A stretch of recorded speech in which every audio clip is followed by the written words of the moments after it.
this morning. Is this police strategy, is this just the first phase of what could be a day-long event to finally bring an end to this 3-week-long blockade? And I think that's exactly what we're seeing, Marcia. This guy here incites hate. Some of the OPP folks, at least, and they are what we call liaison officers that work full-time doing exactly what they're doing now, developing relationships and some level of trust and communicating with protesters all over Ontario.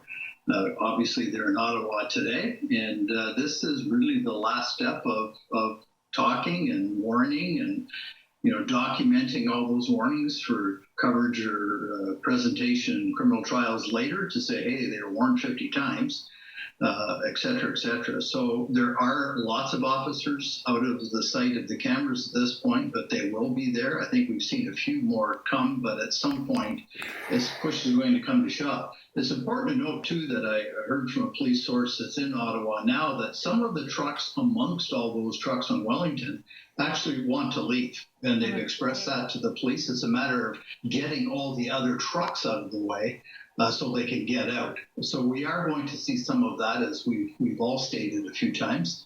They're not being forced there necessarily, but they can't get their vehicles out. So that'll change as well. And the other thing I wanted to know, too, based on some of the earlier conversations, is that these emergency measures, acts and whatnot that have been implemented are good. There's some good things in them. There's some additional powers in there.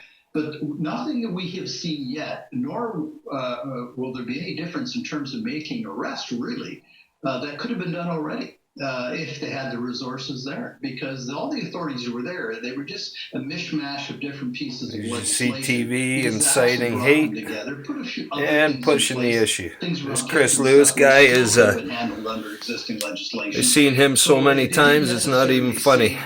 All he's about is using a strong arm. Actually, probably late, but it happened, and that's a good Y'all thing. keep your wits about you, freedom fighters.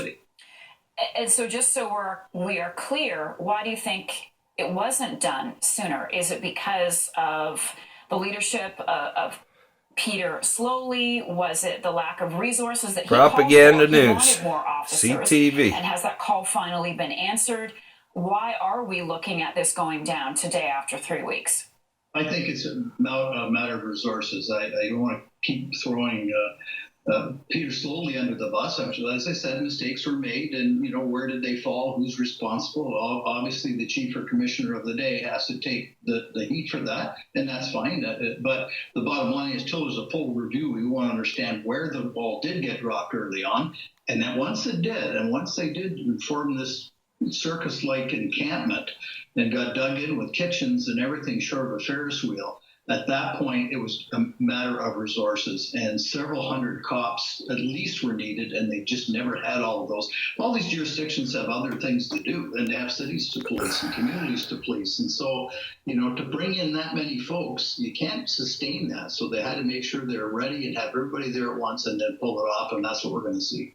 Chris, I've got another guest in the queue that I want to get to before the top of the hour, but I do want to get your thoughts on a message that has just been issued by the Ottawa Children's Aid Society, a message that many people might find sad.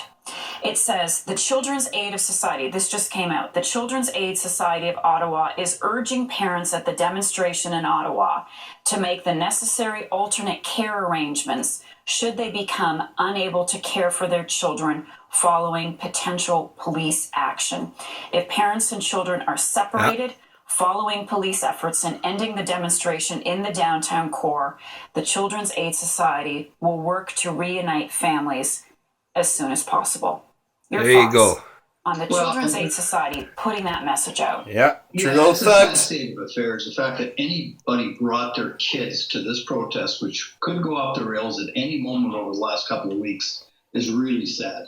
But as I said, police will deal with that. But the sad reality is, depending on how old some of these kids are and the state of their mother or father when there's arrests made, it's almost like the U.S. It shows you they don't care. They don't care about freedom. Which kids associated, which parent, and depending on a whole bunch of factors. So Children's Aid are do not engaged, let obviously. Trudeau get away with this. And some of this, by the way, could have been handled under current Child and Family Services Act issues. They're coming for your kids, people. Kids that are in need of protection, as they call it.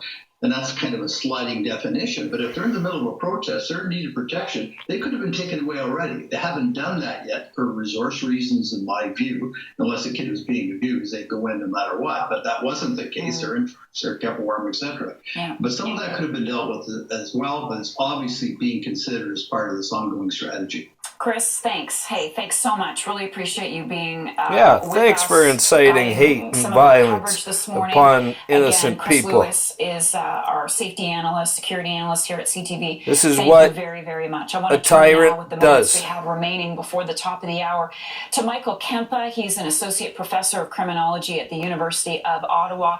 Michael, I spoke with you a couple of hours ago just as this guy's a real winner. Unfold. Pretty subdued scene there right now. What are you watching for in the next couple of hours?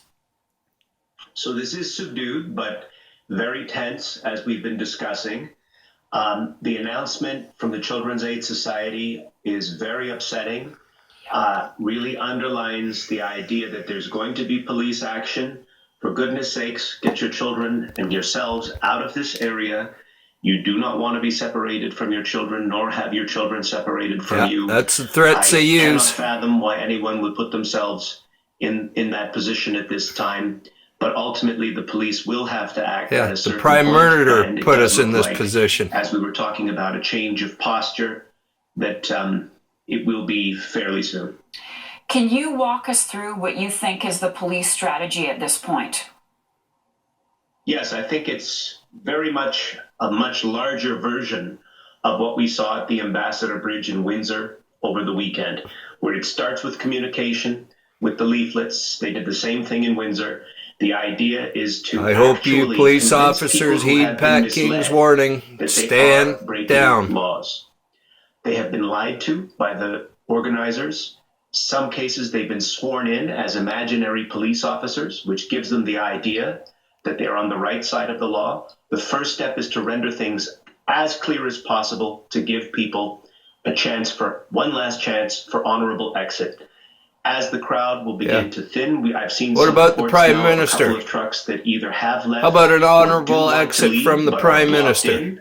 They do not want their licenses This is what he does. Revoked, their insurance revoked, or their accounts frozen. The world's watching you guys. The police probably will exercise some patience to try to assist those out who are saying they want to leave. But we're in a bad situation here. We're in a bad situation. I've got a minute left.